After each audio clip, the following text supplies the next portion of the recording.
encwadini yamahubo ukenya Salome chapter 133. Amahubo 133, Psalms 133. Hallelujah. Hallelujah. Amen. Hallelujah. Amen. Hallelujah. Praise the Lord. Amen.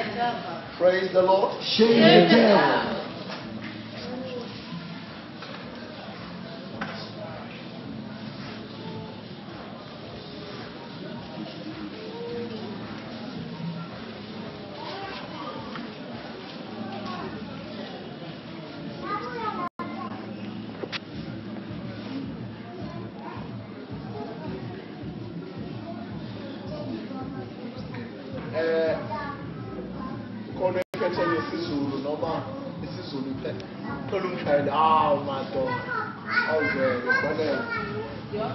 Yeah, I know it. One and the first one, you know, the first way. You're young, Superman. 133. Also,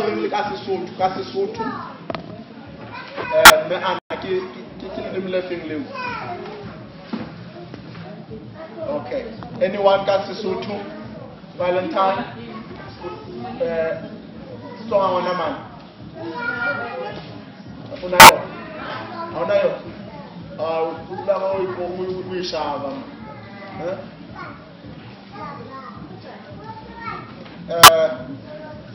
Ngixhosa chimkalo. Bheka ukuthi kuhle futhi kumnandi kanjani ngabazalwane babahlale ndawonye ngokunye. Kunjengamafutha amahle asekhanda ageleza entshebeni intshebe ka-Aroni ageleza entanyeni izivuvuzane. Kunjengamadolo aseHemoni ehlele izindaba zaseZiyoni. Ngoba uJehova wayala ukuba isibusiso sibe lapho, yebo uphila kuze kube nini nanini. Ithi injengani verse 3 Kunjengamadolo aseHemoni. Amazolo aseHamoni. Kunjengamazolo aseHamoni. Hallelujah. Amen. Hallelujah. It behold how good and pleasant it is when brethren dwell in unity. It is like a precious oil on the head, running down on the beard, on the beard of Aaron, running down on the collar of his robe. It is like the dew of Hermon, which falls on the mountain of Zion. For there the Lord commands and orders blessings and life forevermore. Hallelujah. Amen. Father, in the name of Jesus, we thank you for the reading of your word. In Jesus' mighty name, amen. Amen. Hallelujah. Hallelujah. Amen. Hallelujah. Amen. Udala nje sikhulumeni kancane before senza izinto eziningi ukuthi sikwazi ukunderstand ukuthi ubunye yini. Hallelujah. What is unity? Hallelujah. Hallelujah. I-unity ithi ukwenzele umzekelo ne. I-unity is when abantu noma amasoja noma inkomo noma izimvu noma imbuzi zivumelana noma zizwana ngento eyodwa mazithi ziyalena ziyakhona. Hallelujah. Mazithi ziyalena ziyakhona. Amen. Makuba khona eyiwane ephumayo zonke ziyayilanda zihamba nayo because ubunye lobo. Hallelujah. Now when ubona lezo zimvu, hallelujah, zizonke, hallelujah, I was born individually. Hallelujah. Awukwazi ukuzibandlulula because ziyinto eyi-one. Hallelujah. And awukwazi ukuzihlukanisa because ziyinto eyi-one. Zikhuluma ulimi olulodwa. Hallelujah. Zivumelana ngento eyi-one. Ukubonakalisa ukuthi zinto eyi-one. Hallelujah. Now, iBhayibheli lana likhuluma nge-unity in this form ukuthi bona ukuthi kuhle kangakanani and kumnandi kangakanani uma siyintwele. How good and pleasant it is when brethren stays or dwell in unity. it is like an anointing oil, or it is like a precious oil that falls from the head to the beard, even the beard of Aaron. Hallelujah. It falls to the core. Hallelujah. It will not. Have you ever been in a place lapho khona uzongathi khona into ekuthela ngeoil?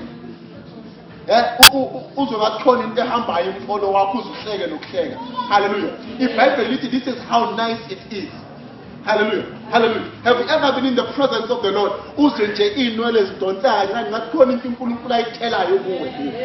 This is how nice it is. This is how nice it is. Hallelujah. iBhayibheli, when we are united, it is like a dew that it is falling down from the mountain. Hallelujah. iBhayibheli khona lapho, right there where there's unity, God commands and orders blessings and life forevermore. When in unity. Ufuna ukubona isibusiso, ufuna ukubona impilo engaphakathi, sindiswa yebo, uzoyithola. Hallelujah. Hallelujah. Nebusiso ziphakeme. But uNkulunkulu has called us into oneness. That is why iBhayibheli lithi there's only one body, there's only one Lord, there's only one Savior, there's only one Christ, one baptism. When you're speaking about the church, you are speaking about the body. The meaning of the church, it is not the tent or the walls that we are building with bricks. The meaning of the church, it is the body of Christ. It is the body. iBhayibheli, as the body has many members, so is the church. Hallelujah. Inkonzo iyakha umzimba kaKristu ukuthi sazi ukuthi siyinkonzo. It is when we are united, siyenza izinto ngokuvumelana. Hallelujah.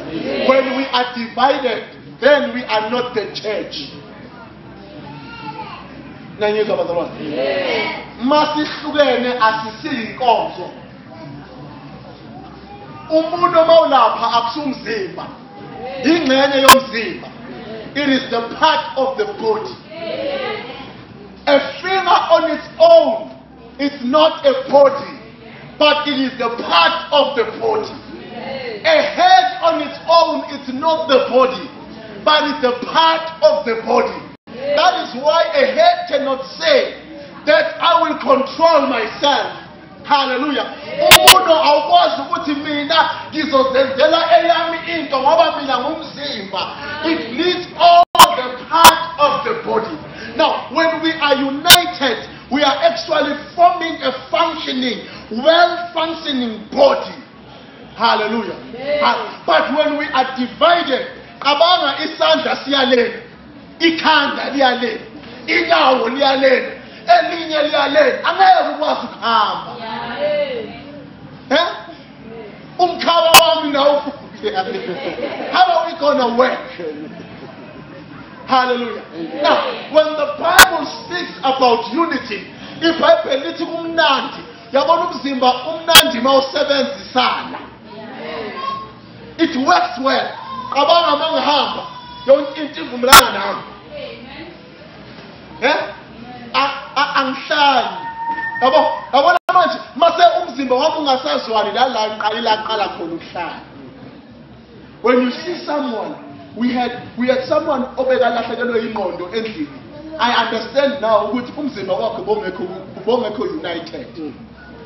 Khona okufuna kwabo, khona okufuna kwabo. Hallelujah. Now, iBhayibheli lithi it is a fearful thing to fall in the hand of the Lord. Hallelujah. Hallelujah. Now, amen mzalwana, simukusize la ukuthi nasekhaya wazi or nase-family or nase-company yakho or kuphi, if kungena unity, ayikho into enizoyiphumelela or enizoyenza ibe successful. iBhayibheli lithi umbuso kaSathane awukho divided, united. Kwamasoja amashayo bonke, and are united to destroy impilo yakho nempilo yenkonzo. And when you start dividing the unit, this is when you allow the devil to work against your church, work against your life, work against your family, work against your children, and even work more against your financial life. Where there's division, there's weaknesses. Amasocha angazwani awanobi. Amen. Umndeni ongazwani awuphumeleli and awuhlala isikhathi eside babonke. When the father says this, and when the wife says that, and when the children say this, then there's no unity. Now, if one believe the nation perishes because of lack of knowledge, and the little food without a vision, people perish. Amen. Now, it is the vision that unites us. Umbono ohlanganisayo, and what umbono onjani ohlanganisayo. Yazi khona abantu we feel masese bancane, we used to feel welcome ebanganeni than ekhaya. Hallelujah. Because ebanganeni lizwana ngomlima, and the lobulima niyabenza. Hallelujah. Hallelujah. Praise the Lord. I come and let me tell you. Can't we use love? We are shooting at him from this height. We were there. Now, what is that? But you let out, you let go. I'm going to show you. I will command. So I show Dala. I shall ask. I'm going to record. No question. Since you are too late, you are better over. When Mohammed said, you are so good.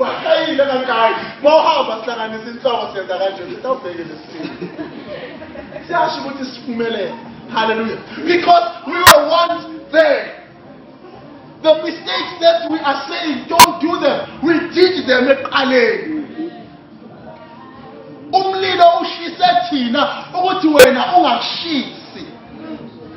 Hallelujah. Now, sometimes in life, you come and you realize they are trying to say this to a child, and the child is trying to do what he wants. And that is why we see consequences at the end of the day. Hallelujah. Then umntana comes back ekhaya sekalinyaziwe, abanye sebababulele, abanye sekarejectiwe, then kunzima ukumenda relationship ekhaya because bekungena unity. Hallelujah. It was a form of a division ekhaya. Sometimes emakhaya asikho united. Abantwana babona division enkulu between abazali, and they ended up getting friends ababamislidayo and see ukuthi lana kule unity bayazwana, everything abayishoyo bayayenza, and ekhaya everything abayishoyo abayenzi. Bathi bayathandana mababona abantu bathanda, but bayazwana mababona abantu bayazwana. That is why me and my wife, we made a promise, which is time. We will not promise these kids anything that we're not going to do together. On a serious note, I'm not going to say, if I'm not going to buy it now, I'm not going to buy it, and I'm not going to say. If Abu Yabankanin Baka comes and says, Mama, Yamchela with Dana Manamal, Mani Neman, Utanda, the way Mutubaba Nema, Abeneman, Nabanan, we will buy it. But if I'm now, I'm not going to buy it. But they will grow knowing honesty from the dead, honesty from the man who will be born. Mabana, because when you promise them, but you have promised them this was like then when they come in, what can be say on Amang, and they get away, you will tell on our walk on hallelujah. Now you don't want to live in a family that they think oh mama on a mama, no baba on a mama. Be honest with them to say, God, to keep the unity ending. Yaz uti izinto la endlini asisitholi ngathi sikha iapula esihlahleni. There's a procedure, there's a time in everything. La kumele ulindele izinto ukuthi ziyenzakale asizenzakaleni. Hallelujah. The reason why abafana baba yikho and all that it is because endlini abafundisana to wait for izinto. to the point namantombazane aze ahalele ukuhamba nabo, then basibize nabo ngalezo ngekhothana and find out ukuthi ba mislead we ukhala and abafundiswanga endlela ukuthi lalela izinto azitholakale. And I'm praying for ikhothana eyiningi and realize ukuthi the root and the deep root yayo, it was Satanism. Come and let me tell you. Some of them Basayani Jew, some of them, but we prayed Gakulu with the boys, ever said Tema, David, that's where it derives. And they think those people were funded by the devil to say, do these things in order to have a unity a car. Now, when teacher umntana sesemncane abone ukuthi bona ekhaya akunama cheese namapaloni angeke ngikwazi ukucela ikhafe anginambhedo for that fact angina-room mina elami. Why manje sengifuna ukucela izinto ezivula imali yombhedo enganazo? You teach them, ukhula nabo, let them know the situation ekhaya ukuthi sinje, and njengoba sinje we must work together ukuthi sifike kulo mbono. Umbono ukuthi sihlale kube mnandi sijabule uphumelele esikolweni and all that, but you have to take things step by step. Hallelujah. Nawe ingafula mama baba ukuba ne-competition ngaphandle nabangani. Ngoba umntana kamakhelwane bamthengele inawo sofuna ukumthengela, ukhulisa lo mntana ngomoya we-competition. Ma usengenayo imali ubona usuka daddy la umthengela zona lezi. Ngoba umkhulisa ngomoya wani ubona abangani ababamba impunzi la na uyahamba yozani. Because the competition iqalile ekhaya. Understand? Umama nobaba baseyikweledini eziningi amasofa ngoba ubona umakhelwane athenga amasofa. No isituation ekhaya. Vumelana nani ekhaya ukuthi lalela sithandwa sami ndoda yami mamela la. If singena mali asiko isifaka eyikweledini. If singena mali asiko abantu mabeza abavakashi mabeza sometimes basenza ukuthi siyenze ikweledini. Mabuza ama-society itokufela nigcina senenza ikweletu thole sowuthenga izinto okungamelanga uzithenga ngaleso sikhathi. You were gonna buy them, but you ended up buying things that are not supposed to be bought. Then it shows it division ekhaya. Already masenihlala ekhaya seniphila kabuhlungu ngoba kumele sibhathale le nto le. Mayingabhadalwa iyathathwa ngapho usaba namahloni wabantu. Now, what is unity? Unity, it is to sit down and agree in one thing. And that one thing is the vision. What is the vision of your family? The vision of our family is this. If kumele sikhulisa abantwana sibayise budget, asikwazi ukubeka imali. There are companies that invest for iy'tali zabantwana. Ungadli imali yonke uyiqede. Abadingi imali only 100 rand, amanye 150 for a better education yabantwana. I-150 oyidlayo ngamancina nangale nyama ezasendleleni ebayishisayo na yonke le nto le uyidla uyiqede eMcDonald's eNorthgate uthenge nezinto ongazibhoni.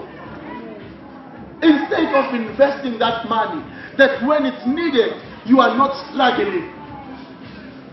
We see abantwana abaningi abafika ku-matric abakwazi ukuphumelela, abakwazi ukuqhubeka ngey'tali zabo. But when ubheka lapho uma khona umama uyasebenza ubaba uyasebenza. Ukuthi usebenza emakhishini, that does not say that you cannot budget.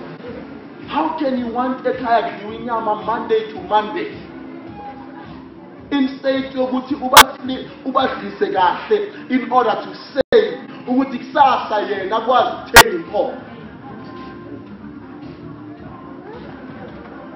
Now, what's the vision? A vision, you're a driver, you're a driver in. Now, as a church, when I speak about unity in the church, we are wondering when we have unity. Unity, Masinayo, it tells us and it tells people that Labantu banombono. And Labantu banombono, kusut ayiki into zobaphazamisa uma umbono ukhona. Hallelujah. Then, umbono lalela akumelanga uhlakaniphe ukudlula umbono wakho. When you are wiser than your vision, then your life will crash. khona abantu bathi bafuna ukuba odokotela mara makubanda bayo esikolweni. Umbono wakho muhle ufuna ukuba udokotela and uzoba udokotela uma uba united nevision yakho uyilandela unganandaba nabanye abantu. Follow your own vision. Umuntu athi ngifuna ukuba i-gospel singer. Uqala umama imali ye-transport mama athi anginayo. But kukhona lapho ubaba laba abahambayo bayakhona ngicela ugibele evenini yabo emuva ukuthi ufike eJoburg. Hayi mina ngihambi ngamaveni. Uhlakanipha ukudlula ivision yakho. Ivision akusuka ukuthi uhambe ngani, ukuthi ufuna ukuya. Ufuna ukuthola. Don't be wiser than your vision. Iveni ikwenze ukuthi uluze ukuba i-gospel star. Mina ngifuna ukuya esikolweni mina ngiyodla umkabelo. Ukudla kukwenze ukuthi uluze ukuba udokotela. Mina ngeke ngiye esikolweni ifane ngithengele ibhuku. That's fine. Stay. Mase una 30 impilo kuyobe kweyakho. And sobona ukuthi uzokuphila.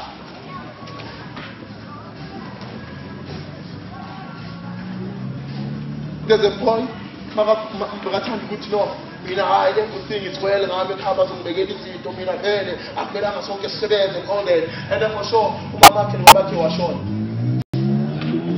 in an accident. And he was a laughing stock yesterday. After 8 months, he was a laughing stock. Because umama nobaba said, you can't put your trust ebantwini abaphilayo. IBhayibheli lithi uqalekisiwe beka ithemba lakhe ebantwini abaphilayo. Beka ithemba lakho kuNkulunkulu. Angeke ulibeke kumama wakho, ngeke ulibeke kubaba wakho, ngeke ulibeke endodeni yakho, ngeke ulibeke emfazini wakho. Ibeke kuJehova. uNkulunkulu uyokwazi ukuphumelelisa noma bangasekho. Amen. Do you understand, Barcelona? Now, let's keep the unity. Because right in the unity, that's where uNkulunkulu akhuluma khona ibusiso nempilo. When your life it is united, and in order to say, God, I want to go there. Understand? That is why esikhathini esiningi ivunguvungu zivukela abantu abanombono. And abantu abanombono isivunguvungu masivukile abathathwa isivunguvungu. Now, abantu abaningi abathathwa mabangenambono isivunguvungu siyabathatha. Dingakho umoya mawuvela uyale nabo bayale. Because there's nothing ebabheke kuyo. Ayikho i-target yempilo yakho. Hallelujah. Now when you have a vision, noma istorm siza sithi kancane, you still fight ukuyalena. Hallelujah. I've seen inkukhu that one it made a month empilweni yami. Hallelujah. Ifuna ukuya ehogweni layo and there was a storm. Ngibona uyayibona iyalena noma umoya uyisayela ngaphandle. One thing esure enhlizweni ukuthi I will die phakathi ehogweni lami. Hallelujah. This is how we should be. Fight for what you want. I want to preach on the title of saying, don't lose or don't die without before you see the manifestation of your faith. Don't give up. If you put your hand on the plow, hold on and look forward. If it's in it, umbono wako ungakanani noma unjani. Now, church, uNkulunkulu has called us to a life of a family, a body that needs to be united. Mawusobona abantu bahlebana enkonzweni, kwazi ukuthi akuna unity. Mawusobona abantu bakhuluma ngabantu enkonzweni, you need to know that there's no unity. If ubona abantu bakhuluma indaba zabantu endleleni nasemizini, you need to know that there's no unity. If ubona abantu bangasazwani bangasakhulumisani, wazi ukuthi there is no unity. IBhayibheli lithi 2 is better than 1. It is a 3 chord. It's not easily broken. Masi 2 asikwazi ukukhulu abantu. Ithi mase siyi 3 go. Angeke sikwazi ukunqanyula. Ngeke akunamuntu ongasifuna. Mase sibaningi kanjena, who can defeat us? No one. When we are united, noma isitha sivela sizosinqoba. Amen. There's one thing that uNkulunkulu taught me in the book of Joshua. That Joshua in the book of Judges, yeah, there's there's a time Gideon, Gideon, when ayolwa, hallelujah, uNkulunkulu azange amenze ukuthi abe nebutho eliningi, hallelujah. He had only few, and uNkulunkulu wanqoba ngaye. You know why? They were united, hallelujah. uJehoshaphat, lalela, uJehoshaphat, ne? Bahlaselwa yizitha. Ufuna ukuyobiza inkosi ezinye zizomsiza. Zonke azifuni ukumsiza. And uyezwa ukuthi le nkosi ezayo ize ney'nkosi ezinye. Hallelujah. IBhayibheli lithi uNkulunkulu wathumela umprofeti wathi ungasabi ungathuki. Ninakhulekani nidumiseni kuphela. I-unity ithi ingozi mayifika, ne? Ubone abantu aba-united bayenza into yokulima maka baphumelele.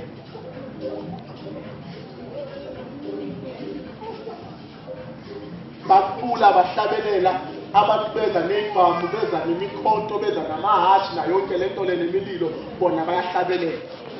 Unity. If bebangekho united, uyazi oqala bayenzeni? Bashaya uvalo. Yazi bathi mina ngeke uyagula lo, ufuna siqule inkinga zina lo, ukufuna senzeni. Understand? Baqala bayenzani? Baba-divided. The more baba-divided yenzani usathane uyabashaya. Because mawuvela we-one ubaleka we-one, bazokubamba we-one, akekho ozokusiza.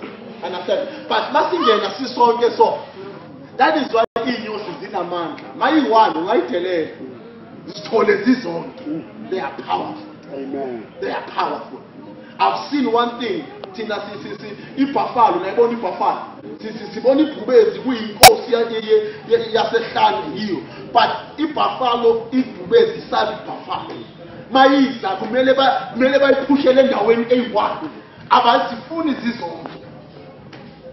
Because mazizonke zi-united, they will destroy many lions now. They can destroy them. Now, uSatan comes like a hyena empilweni yakho, afuna ukukhipha qala ukuthi inkonzo yakho ingabi ne-unity, or akhiphe wena qala ukuthi khuluma hleba wenzeni ukuthi akwazi akubekele esayidini. Masingakubekele esayidini uzokuthumela nangezoni, akuthumele nangabantu abasindisiwe ukuthi bakulimaze, bakukhulume ngakho akwenzeni until you are dead spiritual. And mase ufile spiritual, not enyameni, mase ufile spiritual, ushaya imali yakho, ushaya umndeni wakho. It affects, my man, your Christian life. Mangekho sharp, it affects umndeni wakho. Amen. Ayikhuluma nami ngizokutshela, umbuze ngizokutshela. Lento iqale emoyeni. Abathakathi baqale emoyeni, abaqale enyameni. Umuntu makaya enyangeni, mabamthakathi, uthi ngifuna inyanga enamandla ukudlula lo mthakathi. Kusikuthi le bengihamba ayinawo amandla, kumele ngiyothola enamandla kakhulu. Yabona iqala ngobulenge emoyeni. Hallelujah. But ukhona inyanga gaqekhwa osonina lika-Israyeli omdala wenziwa umlomo munye ongaqambi imali, owayekhona emandulo okhona namhlanje ohlale khona, u-Alpha no-Omega, isiqalo nesiphetho, umeluleki, isinkwa sethu sokuphila, amanzi wokuphila. Lalela, uthi uNkulunkulu yena unamandla ukudlula wonke amakhosi. Ngihlala ngithi uma amandla ahlangana namanye amandla amancane kumele avuke. Amen. Yabona inkinga ngala abathakathi abafuna ukungithakathi ukuthi basebenzisa amandla amancane. Ingakho amandla wabo abhuqa kulamandla engiwaphethe. Amen. Hallelujah. Hallelujah.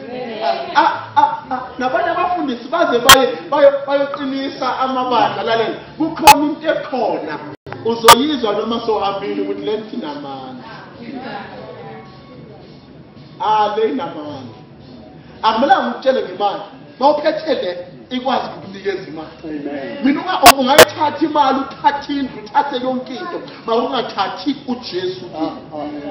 Because indlu ayikwazi ukunginika uJesu, imali ayikwazi ukunginika uJesu, but uJesu uyakwazi ukungibusisa ngalezo zinto. Don't away from me. Don't take the anointing away from me. That is why I'd rather preach the gospel, the anointing, than preach izinto. Angeke ngokunikeza izinto. Izinto azinamandla. Intambo azinamandla. Amanzi awanamandla. Angakuspraya ngawo bakwenzeni awanamandla. Ama-oil come and let me tell you, I was called to preach the gospel, not the oil, not the flour, not the dust, not the clothes. Le ntambo esiyibophayo azinamehlo ukuthi sibone ingozi. Ama-oil esigqobisa iy'mpahla zethu ngawo awanamandla namehlo ukuthi abone imali ayibize. Why do you trust on tangible things? uJesu akabanikanga i-oil. Wathi egula centurion man umntanakhe egula efa endlini. uNkulunkulu uJesu mathupha akamnikanga i-oil. Wathi lalela ukholo lwakho lumlaphile. Wathi ebuyele endlini wathola umntana esepholile. Wathi makabheka akhumbula ukuthi uphole nini. Makababuza babona ukuthi ngalesa sikhathi ekhuluma nami, that was the time he was healed. That is why asikhathazekile usibize ukuthi beke izandla kwabagulayo bazophola. You know ukuthi umsebenzi wethu yini? Siyakubeka isandla masisenza sini. Bawupholile ungadumisi thina, dumisa uJehova. Hallelujah. Now nina niyazikhathala. I met umngani wami kumfundisa eKroonstad le. Ubashaya ngama-oil bonke esontweni. And ayathengisa yona ayenza imali. Athi mngani wami lalela. Mina ngikhathele yindlala. Athi abazalwana bafuna ukunikela, bafuna ukuthanda. And the only thing engikwazi ukubayenza ukuthi bakhiphe imali bathengisela ama-oil. Athi mngani wami, driver the latest Mercedes, the latest. In my level oil,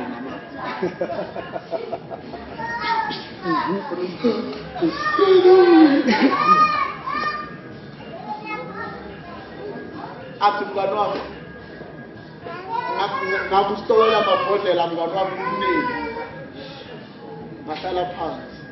Athi mngani wami ukhona into ebayibiza uqobo. Enza ngokuhlale ebukhoneni bakaJehova. Ngathi ngicela izinto zami zize ngokukhona kaJehova. uNkulunkulu akangambulelanga yama-oil namanzi. Ngiyakubonga wena makakambulela. Maka ngicela ukuhlala la uJehova ngibeke khona. And I'm still saying and standing to say, I'm not going to preach this gospel because you tithe or you offer. Whether you don't tithe, whether you don't offer, whether you like me or you don't like me, I will preach it. Noma sintre uzoshumayela ngathi igcwele ibandla lonke. I'm called to preach. There was no one can save me from the sin ebengikuso, from the person ebenguye. It was only God, not money. We had money. We did crimes in a money, but money could not save me. Money could not satisfy me. Why kumele ngigijimisa imali sesisindisiwe? uNkulunkulu will bless. God is blessing me. You have never slept endlini singadlanga. He blesses me. Amen. And I bless his others. Amen. Hallelujah. I'm blessed to be a blessing. Hallelujah. I'm blessed to be a blessing. Hallelujah. Don't be afraid. The only thing is when I'm united, when I'm united, uzobona izinto zizenzakalela. Uworried ukhathazekile ngabantu ukuthi abantu bathini ngawe, bakuhleba bathini. Ngicela wena ungakhathazeki. Ngizokuzosiza wena la. Ngicela ungakhathazeki ukuthi abantu bathini. Believe on what God is saying to you. Be united with Christ in you. Mina lalela. Mina noma ngathi ngibhokisa uday 1 noma isikhathi lesi-1 ngizosibheka ngisishaye ayile hambe ngiye phambili. Nakusasa ungibone ngaso still ngihamba ngedignity. Hallelujah. Now one thing that you need to do is Don't allow people to look down on you. Amen. Because you don't have anything. There was a time I had only one suit in my life. Ngithi ngiqeda ukushumayela idabuko.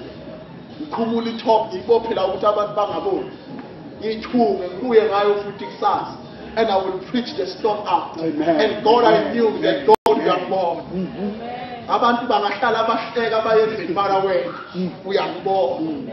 Hallelujah. Amen. Bona uNkulunkulu akusisilima. Wena uyadlala. Akusisilima. Akakwenzi udlule intweni ezinzima mahala. Unawe uyabona ubunzima odlula kubo. Uma usathana kwazi ukubona ubunzima abantu abakhe badlula kubo. What about God? What about God? Eh? What about God? What about God? uNkulunkulu promised us ukusibhadalela ikweleti, and I was so worried ukuthi uNkulunkulu kanjani, you know, and ezinye nje kuphela isasi vele yathi sikolota ngisho I think ngisho number. It was just a big number, and uNkulunkulu vele sazibuza ukuthi uNkulunkulu senza kanjani nansi ikweleti. And not when last week, it was last week, an SMS came in.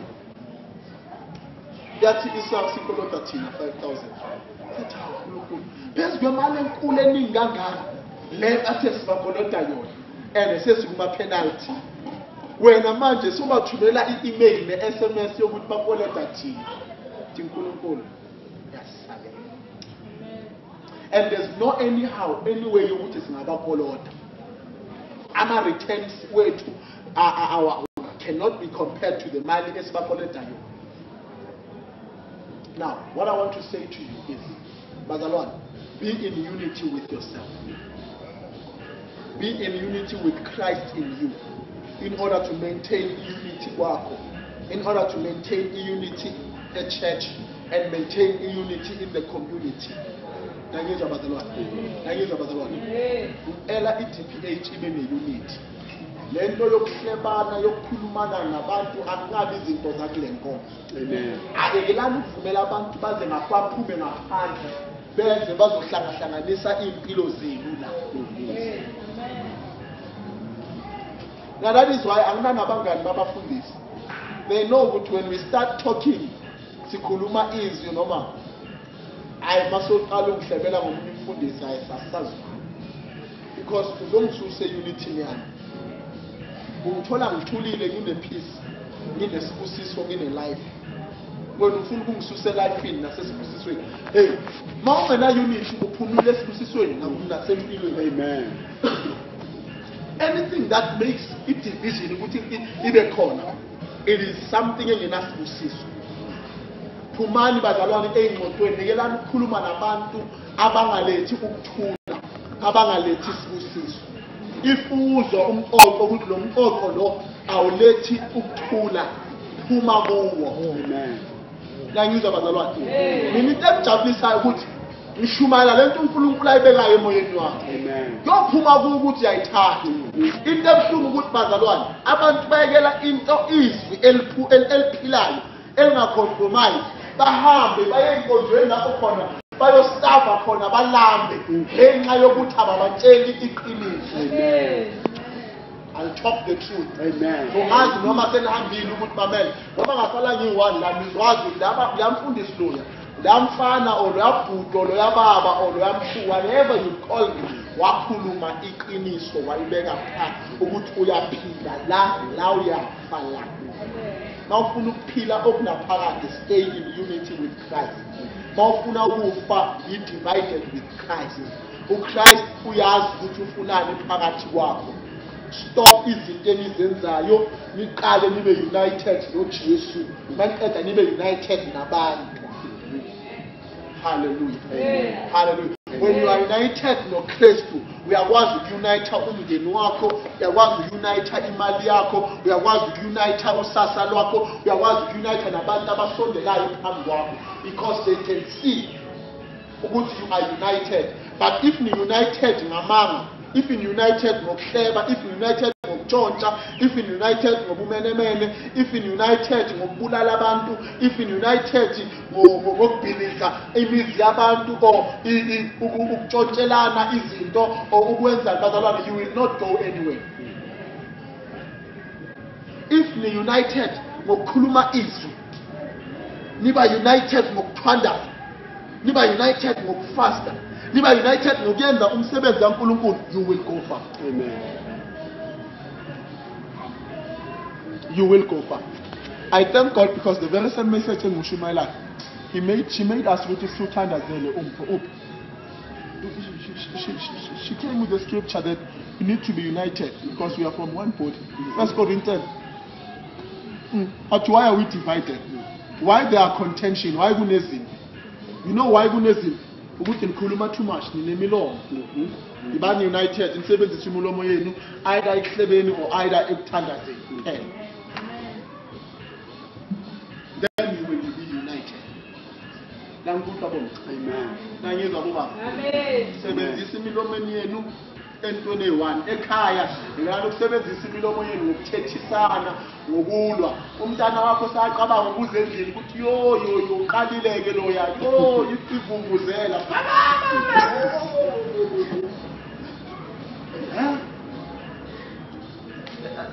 Akubashayise ngomoya. Ungarazi. Amangale nje uyaza ngithanda into yenzani.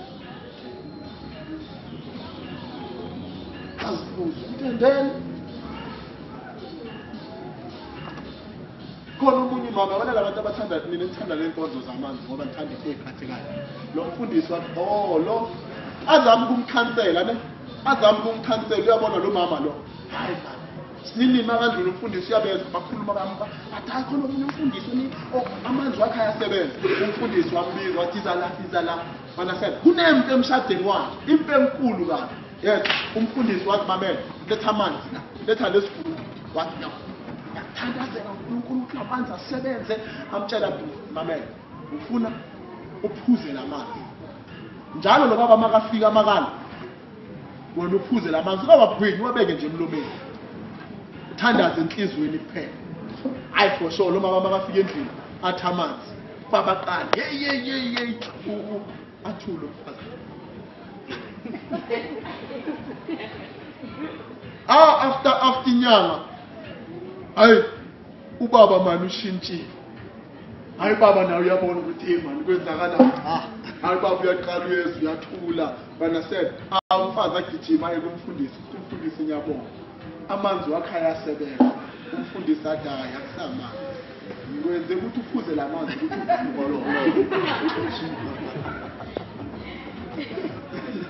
ukhuluma fala amanzi nje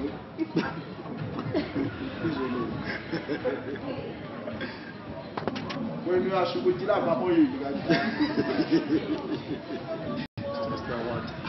khuluma too much.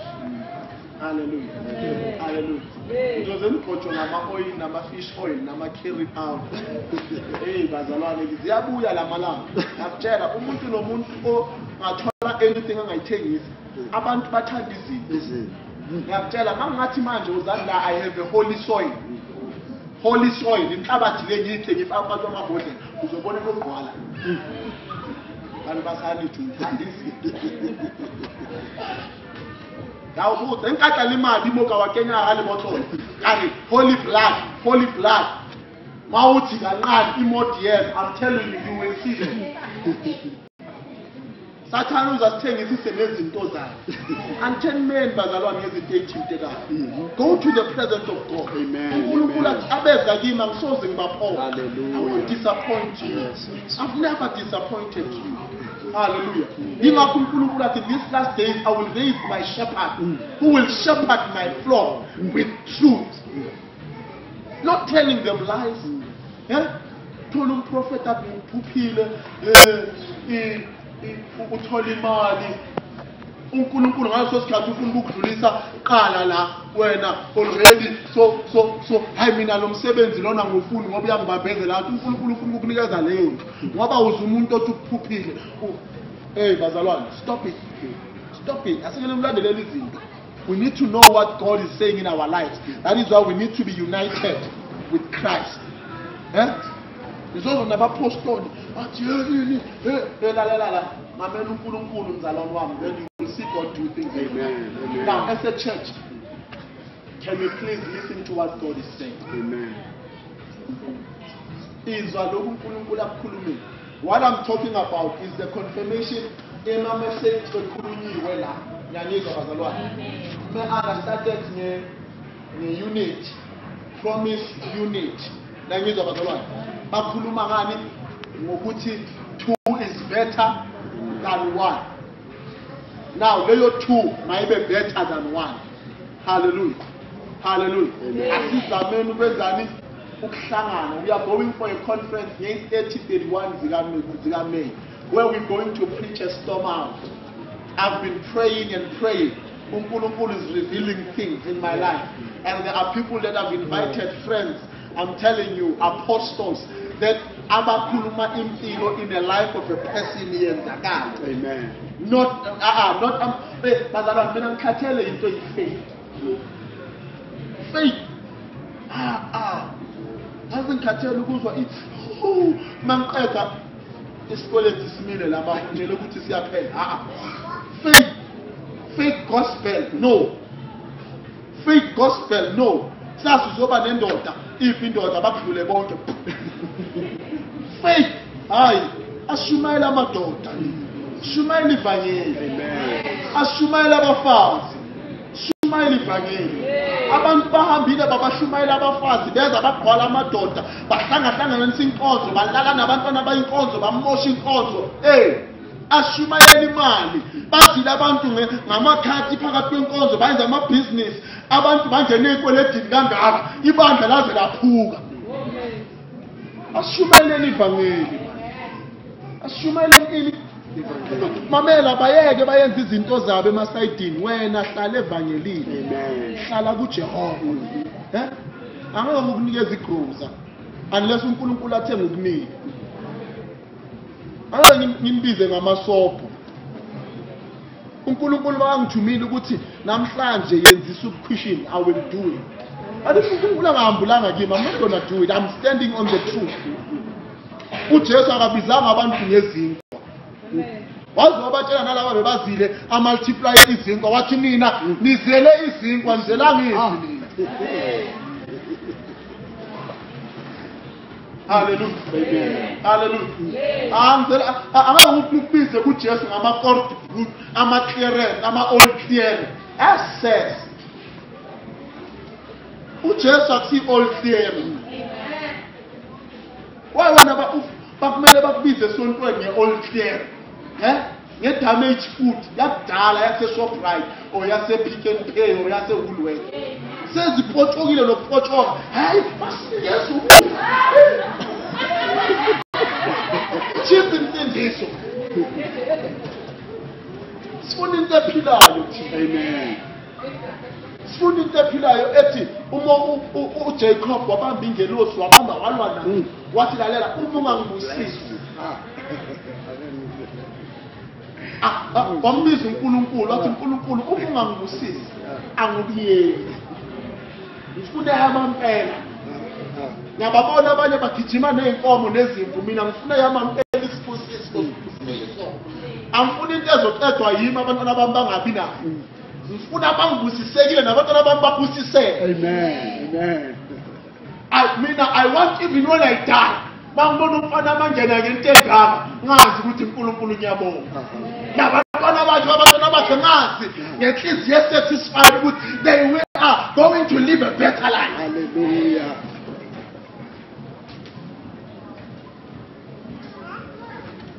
Can we stand up in the presence of God? Let us be united with Christ in our hearts. uNkulunkulu, when we are united, ukhuluma isibusiso. Yabona into engicabulisayo ngale vangeli ukuthi kunesibusiso ngaphakathi. Amen. Kunempilo engaphakathi. Kunokuthula when you take this. There's no devil in hell will stop you. There's no devil in hell will stop you. I preach the very same gospel. There's a boy Evan phones me and say, Mfundisi, abasangifune enkonzweni bayangiqosha. Ngithi akilo kudlo nginikele wona. Ngihlala kuwo mfana wami. Izinto abafundisi abangasayifuni. Hayi abasayifuni. Hayi abasayifuni. Enkonzweni manje we are satisfied. We are satisfied, eh? We are satisfied. Ungashumayeli ngesono, ungashumayeli ngezakho uzoqosha abantu enkonzweni. Thina sizelela ukuzolulana bazalwane. If ngizongena la kule nkonzo, uphume ngekho challenge. Hayi. Noma yo challenge ayidaba. Oh, good. You need to come out from this church challenge to live a better life. Amen. Eh? There's a boy at Cosmos C2C. Bengikhuluma naye izolo athi kimi mfundisi kunzima.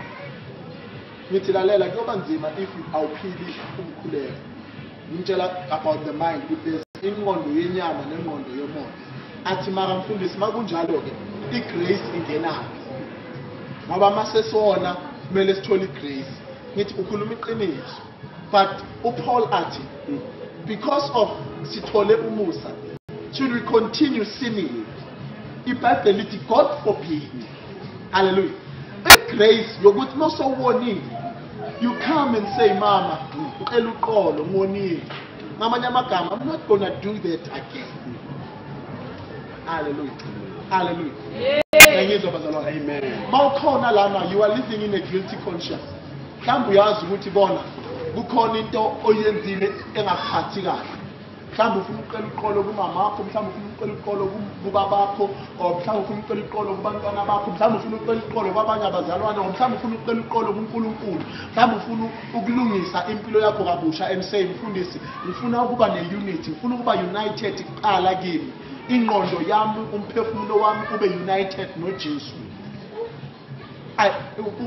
Uyarealize ukuthi wena ngokungabi united, ngokungabi united already you have caused a division endlini, you have caused a division elifini yakho, you have caused a division enkonzweni, mhlambe kuma neighbors, mhlambe kuma relatives, mhlambe ebazalini bakho. Come and let me pray with you.